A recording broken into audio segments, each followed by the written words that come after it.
Oh, would you dare? You see what I do on YouTube, Twitter, oh God, Twitch, you name it, it's out, right? So what we do is we talk about everything supernatural, crypto, extraterrestrial, demons, serial killers. You guys pick something, we talk about it, okay? And from there, every now and then, occasionally, one of you guys, that are one of my followers, will actually send in a story. Most of you guys want to remain anonymous, which is kind of cool. Protect yourself, I get it. People may think you're crazy. You know how it goes, right? But with that being said, don't be afraid to speak your truth, man. There's stuff out there we just don't understand. Everybody's probably seen something they can't understand. At the corner of their eye, you're looking going, what's this, what's that, man? Anybody? Yeah, you've seen it. You ain't got to tell me. It's all good. Well, what I'm going to do is, I am going to give you guys a story from one of the followers, right? So you guys take it with a grain of salt, right? But it is what it is. This is her truth. She sent it to me. Hey, I can't verify it. I don't know. I'm just running with it, okay? Because it does make for great storytelling. And also, I'm a writer. I've done the Destiny vs. Chaos series, the Benefits of a Bullet series for the 10 and up kids, and I've done 2 comic books right now. They're on Kindle. You guys can pick that up. I'm gonna give you guys a card so y'all make sure y'all support. All right? Because I always give back, trust and believe, right? But this one is from one of Twitter followers, and the incident happened in the summer of 2008. There were 3 friends, 2 guys, 1 girl, and her included makes a total of 4. They wanted to do some ghost hunting stuff, she said. They had planned this out for quite some time. So they began looking around locally and on the internet to see if they could find the proper cemetery or the proper spot where you could actually have a seance performed and it do what it do, okay? So they finally agreed on one spot. It's old, been around for a very, very long time. And now this took place in Cobb County, Georgia, she says. And her parents were going out of town. She wasn't gonna make anything happen until they left. Y'all know how we used to do when we was kids. I was scared of my parents. But you know how we did when we were kids? You would sneak out, do stuff that you wanted to do when the parents weren't around, and then that way, nobody knew. So they embark on the mission once the parents leave. She says she gives a call to the guy picks her and another female up, and they leave for the spot, which is the cemetery. They were hungry and they couldn't decide on where they wanted to go. Whether they were going to go to a gas station, get some chips, something to drink. She says they didn't know, or were they going to settle on fast food? And they chose Jack in the Box, she says. Whatever. So they agreed on that. They get to Jack in the Box, they order the food, and they drive to the cemetery. Right? When they get to upon their arrival, around 10:33 p.m., they turned the headlights off and slowly pulled up to the gate. They were surprised, she said, as to the size of the cemetery. It's old, but there was a man there with a shovel. So we know what that man with the shovel was. He's probably an undertaker, okay? They could see him about 150 yards in, but he didn't notice them, she said. He seemed to be filling plots. So they had to wait until he left. And around 1:15 a.m., he did so. And the guy driving had dozed off, so she had to wake him. They all get out the car, dump their trash in the trash cans, and the other two grabbed their backpacks with the equipment in it. She said it was hot and humid that night, and there was a semi-thick fog. It was covering the floor, the ground of the cemetery, and hovering above the tombstones. Thought it had to be different conditions, but hey, it's her story. She said, we're going to conjure something good tonight, I just know it. She said, looking back, we had no idea what awaited us. They slid through the gate, the part with the small opening, so they're trying to find the perfect spot. She said they're making too much noise. She tells them to chill out. Are they going to scare anything, any ghosts, or anything we're trying to conjure tonight? So they go further back as they're quieting down, and they see this huge oak tree. It's all deformed and it looks really, really twisted and evil. There are some headstones there, she says, with some dates you can read and some that have been eroded from time and weather. One she said had a date that she could actually read, 1872, here lies Bartham Modell. She says, this is the spot. So they got the candles and the Ouija board, and they start asking questions for about 30 to 40 minutes. After they lit the candles, they got into that circle, of course. After 30 to 40 minutes, nothing happened. You know how kids get impatient, their stuff don't happen when they want it, how they want it. They want stuff to pop off right then and there, right? And the guy that's working the camera, he says, check this out, nothing's gonna happen, let's bounce. She says, and as soon as he says this, they can hear a tree branch pop. And they also hear rustling in the trees and the fog, and they can hear some clicking noises. He drops the camera, breaks the lens, and then, of course, the batteries fall out. Now he's spilling around in the fog trying to find this. Everybody else is stood up. They're looking around going, yo, what's going on? Now the girl that wrote this, that sent this to me, she's telling me she was excited. So everybody's just looking up and around, all around, trying to find out where these signs are coming from. And then everything goes silent. They shine the flashlights and headlamps in front of them in the distance, and the sounds pick up again. And this time, it's louder. They can see movement, and they notice that something is digging in the ground in the fog. And there's another one digging in the grave, pulling parts out of the grave. One of the guys shines his light directly on it, and it looks up immediately with two huge glowing cat-like eyes. The glow was possibly from the light hitting them from the flashlight and the headlamp, but this was when it gets really freaky. She says it appeared to be smiling at them. She said she didn't know if it was just nerves, but the other female screamed and said, it's smiling at us. It's freaking smiling at us. And now they can clearly see the huge mouth with sharp rows of teeth, and it suddenly releases a high-pitched scream that has alerted the other one that was eating the corpse. It suddenly snaps to attention and readies itself for a live human hunt. The two things attack, and she and her friends take off running for their very lives. She said that things were very quick and seemed to split up in the fog. Her focus, she said, was getting to the car. Out of nowhere, one of the creatures tackled one of the guys, ripping his hoodie off. It begins tearing into his body, flipped him over on his back, clawing, scratching, and he's yelling in pain. Now everybody's screaming and yelling, now everybody else is screaming and yelling, and they're in panic mode. And they began beating on the creature with the flashlights and anything they can find in the fog to use as a self-defense mechanism, right? And this makes the thing finally get off the guy. He was pretty torn up. Once this thing is off, it takes a weird posture and is clearly smiling again at them. No doubt, everyone becomes hysterical. Then the other creature joins from the left, trying to cut them off from the car, which was pretty close by. They got their friend to his feet and slowly began moving in the direction of the car. She yells, run, and they all do. Making it to the car, he turns it on. As the rest of them pile in, one of the creatures jumps on the hood on the top of the car, while the other was damaging the front of the car, biting, clawing, pounding, bashing. Then the one on the roof smashes the windshield, causing it to spiderweb shatter. You guys know what that is when it shatters, but it doesn't go through and doesn't break. Apparently that's what she's talking about. No broken glass affects anybody in the vehicle. The one on the roof jumps off, but the other one in the front backs up. She yells, hit it, run it over. He does. The creature goes flying over the hood of the car, screaming a nasty pitch. She can't figure out what to do next. But the guy does. He speaks to the local sheriff department to report it.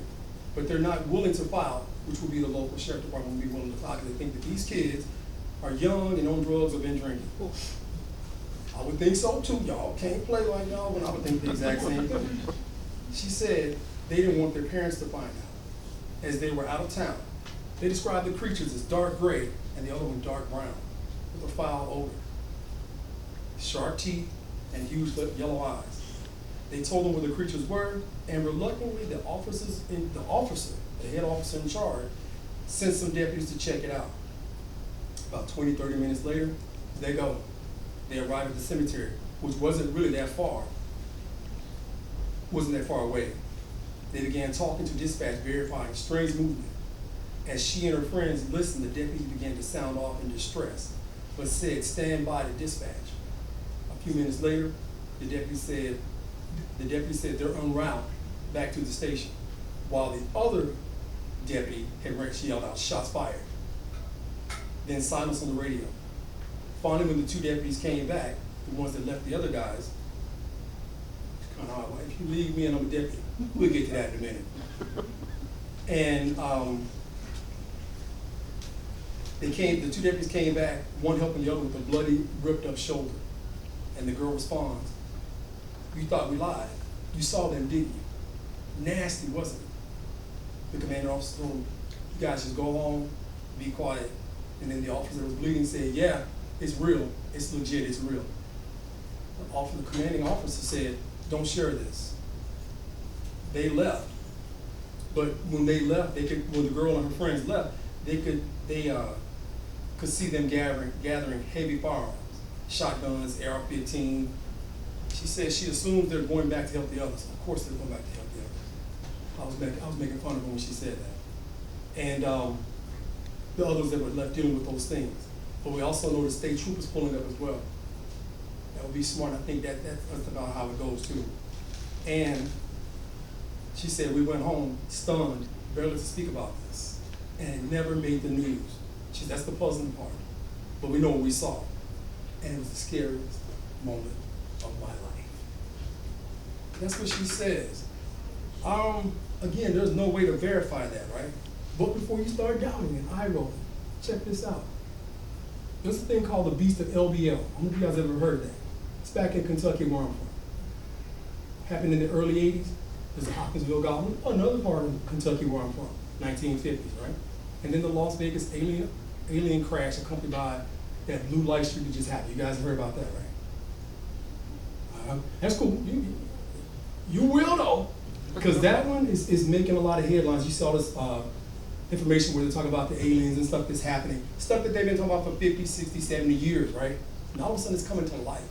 Now the Beast of LBJ, that's the scary one, because it legit happened. You guys look that up, and you're going to get conflicting stories, but the stories are, the one story you keep getting is they actually did have state troopers there.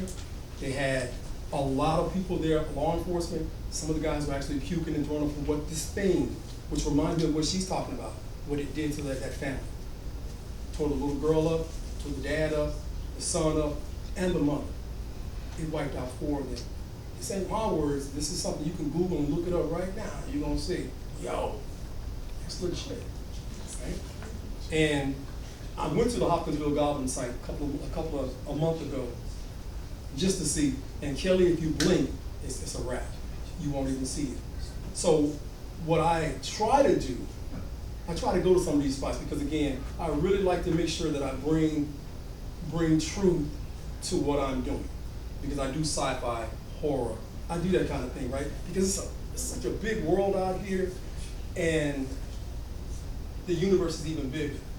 We got a lot of stuff we don't understand. Again, I know some of y'all have been in the crib, and you see something flash by, you go, whoa, what was that? It's that thing. It's exactly what you thought it was. You can't really figure out what it is, but there's so many energies out here, and I'm just somebody who's just, I was hoping one of the guys showed up here that I used to train. I'm a fitness trainer as well. So I was hoping that he was here, because we saw some creepy stuff right over here during the mass, doing COVID tires. We saw some crazy stuff. So I'm gonna give you guys my card. You go to my YouTube page, you're gonna see some of the stuff that we're talking about. And we just got back from Area 51.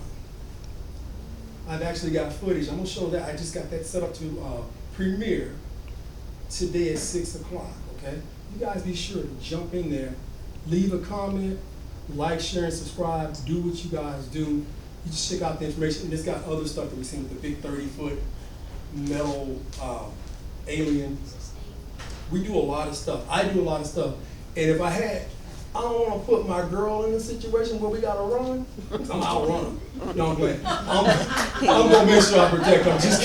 I'm just kidding. But, you know, if it was me and some of the fellas, then it would be more feasible. You guys know you're going to protect your woman at all costs. You're not going to put her in harm's way. So if you want to do other stuff, you're like, yeah, let's go see this. That's my road dog right there. That's the only one I got that's going to come with me. And so you see a lot of stuff. And again, when I give you guys these cards, right? Check it out, man. I'm telling you, there is some crazy stuff going on out there, and they're talking about it more and more. Now again, Everybody in here likes some sci-fi, you like some horror movie, you like some spooky, so quit playing, because they wouldn't keep making us. We didn't like these horror shows and these sci-fi channels and these sci-fi movies, Star Trek, all of these things, right? They wouldn't keep making them if we weren't buying and we weren't participating. So, again, be stoic all you want. Take this with a grain of salt. Keep an open mind. Imagination ain't dead. Guys, all right? Let the kids know, because when we had the boogeyman, we had all this other spooky stuff when we were coming up. I remember, you go outside, the boogie gonna get you, or the boogeyman gonna get you, or something's gonna get you. And I'm from Kentucky, and it get real, real dark out there in the woods. I'm telling you, man, there's some stuff out there that you can't exactly explain. One last thing, we went to Roswell last year. The camera she's using right now, it has no Wi-Fi connection, none. No internet connection, none. So we didn't realize it was Roswell's 75th anniversary. It's like, oh wait, Roswell, oh snap. We were going to see the sequoias. We wanted to see the giant sequoias. So when we did, went to Roswell. So I get out, the next morning I think I'm about to do my thing, right? I'm about to try to give a presentation like I'm doing to you guys and share it with my fans, right? Man, I get on there, about 3 or 4 minutes go in, the camera starts going blip, blip, blip, blip, blip, blip, blip, and I had no idea it was doing that. No idea. By the time I talked, I thought I talked for 11 minutes. Only got like 6 minutes worth of information, and the screen just kept glitching and glitching, and it just went out. Don't know why, don't know how. I'm just telling you what happened to me. You can see it. It's on my YouTube channel. I ain't making this stuff up. I could profit if I was lying, but I'm gonna keep it real. I don't know what it was. I don't know what happened. And the footprint that we saw when we were out there training and running one morning at 5 o'clock in the morning at 35-degree weather, ain't nobody out there with a size 13 at 35-degree weather at the height of COVID, because y'all know COVID shut Austin down like a ghost town in some spot. Lake Lime Mall, it looked like a ghost town, and that's what we went through. So again, anybody got any scary questions you might want to ask? It's okay, ask me. I've seen some stuff, talked to a lot of different people. It's okay, man. We don't bite. Some of the stuff we talk about does. No question? What you got? Ever seen this man in your dreams? Have I ever seen who? This man in your dreams, kind of like that. It's not real. You saying it's not real? Just all this in a dream? You sure? It's a creepy pasta where this man like appears in your dreams, just it's like a staring man. Like the Slender Man, or like the Slender Man kind of guy? No, it just looks like a normal man. He's like a convict. I know what you're talking about though. It's a lot, and again, a lot of us as adults, we see a lot. There's stuff that we will actually push out of our mind, so we'll have to deal with it. Again, once you get older, imagination is gone. What you got? Did they say the name of those two creatures? No, she just said there were just two of them, one brown and one dark gray, and she said she don't know where she basically, when I got through, I was messing with her a little bit. I was like, you quit playing, girl, go on, quit playing. And she was like, no man, this thing scared us to death. We've never been back since. And it was at the cemetery. So she never had any identity of what it could be. She said what it looked like and gave me that brief description of what it looked like. The beast of LBL. Which one? The beast of LBL. Now that one, Google that, look that up. Y'all think I'm messing with you. What you got over there? So was that portal ever closed? Like, did anybody ever go back to close that You know what? portal? Don't get me started. I'm gonna ask her, because I never even thought of that. Because she probably does something crazy in here. Seriously. Because I never even thought, what you just did, I never even thought about it. I never even thought about that, because again, she might have opened something up. Because a lot of people don't believe in demons. Y'all see demons at your workplace all the time. Keeping up stuff, keeping stuff going. You guys see it all the time. What you got? I'm gonna tell you, it is true, and I do believe in the experience because I work at a nursing facility. And I had somebody that was very dear to my heart that passed away. And he would always say, open my bathroom door, remember, shut that door behind you. Now remind you, I wasn't even in his room. I kept feeling something, I was telling my coworker, I was like, oh, I feel like a cold little piece on my neck.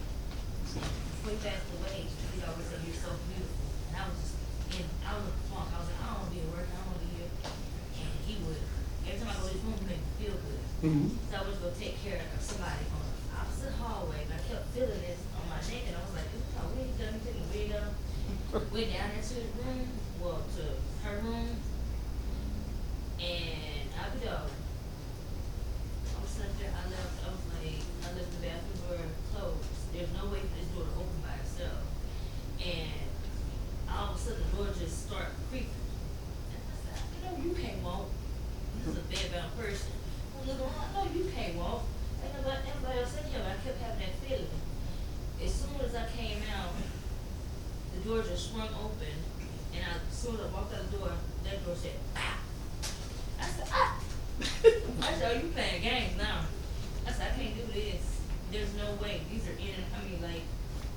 that just, but I believe, I see them all the time at work. Well, This, Let's, can we do this, not to cut you off, Yeah. please do. We still got two people. We are here till, for half an hour, got half an hour left, but I want to give everybody an opportunity.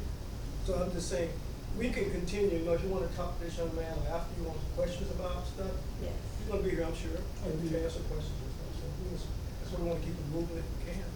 Not to-